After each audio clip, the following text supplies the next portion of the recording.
सबों को जय यीशु।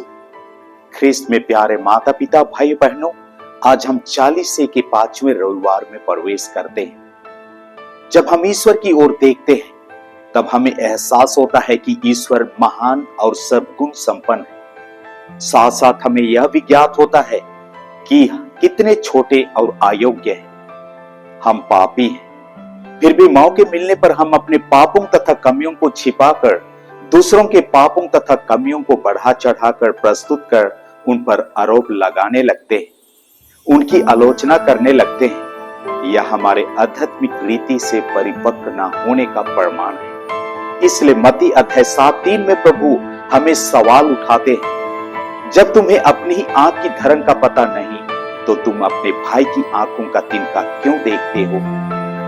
इस बात का एक स्पष्ट उदाहरण हमें आज के सुसमाचार में मिलता है।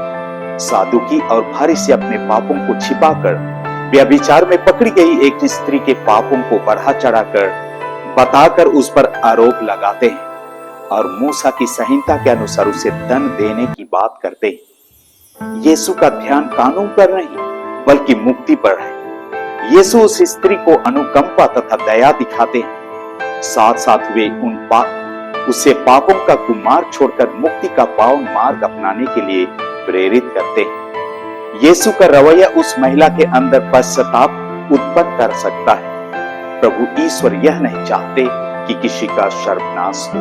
यूहन्ना अध्याय 3:16-17 में पवित्र वचन कहता है, ईश्वर ने संसार को इतना प्यार किया, उसने इसके लिए अपने इकलौते पुत्र को अर्पित कर दिया, जिससे जो उसमें विश्वास करता है उसका सर्वनाश ना हो बल्कि अनंत जीवन प्राप्त करे।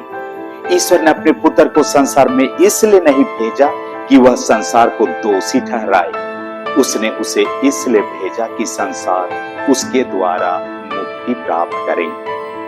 एजेकियल 18:30-32 में प्रभु कहते हैं, मैं हर एक का उसके कर्मों के अनुसार न्याय करूंगा।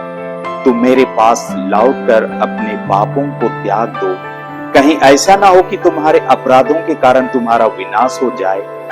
अपने पुराने पापों का भार फेंक दो, एक नया हृदय और एक नया मनोभाव धारण करो। प्रभु ईश्वर यह कहता है, इस्राएलियों तुम क्यों मरना चाहते हो? मैं किसी भी मनुष्य के मृत्यु से प्रसन्न नहीं होता, इसलिए तुम मेरे पास लौटकर जीते रहो। प्रभु यीशु ने शाऊल नामक युवक को उसकी दमिश्क यात्रा में अपना कुमार्ग छोड़कर सन्मार्ग अपनाने का अवसर दिया।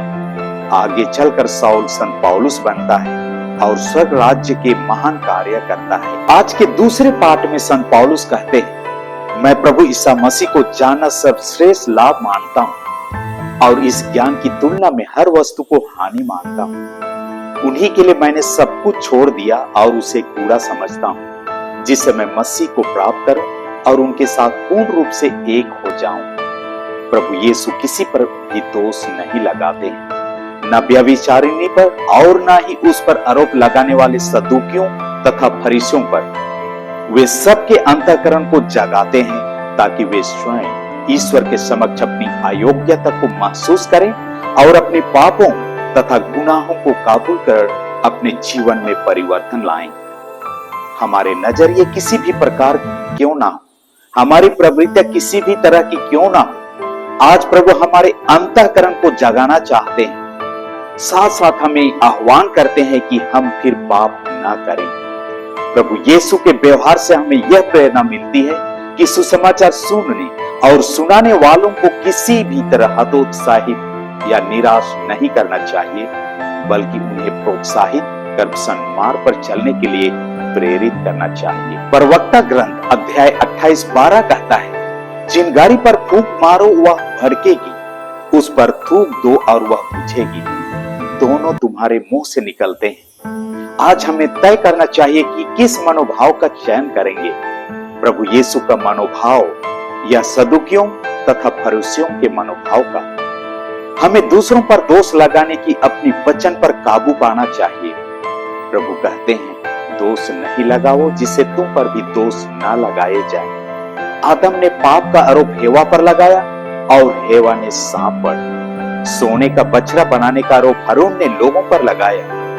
राजा शाऊल ने अवैध बलिदान चढ़ाने का कारण नबी शामुएल कि देर करना बताया। इस प्रकार हम अपनी कमियों और पापों के लिए दूसरों पर दोष लगाते हैं।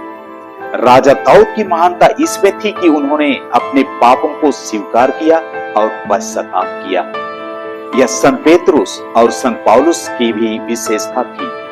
आइए हम भी विनम्रता से अपने पापों को स्वीकार करें और पश्चाताप करें। ख्रिस्त में प्यारे माता पिता भाई बहनों, इस 40 काल में प्रभु हम प्रत्येक जनों से आह्वान करते हैं कि हम उनके असीम दया एवं क्षमा पर विश्वास करने के योग्य हम बने।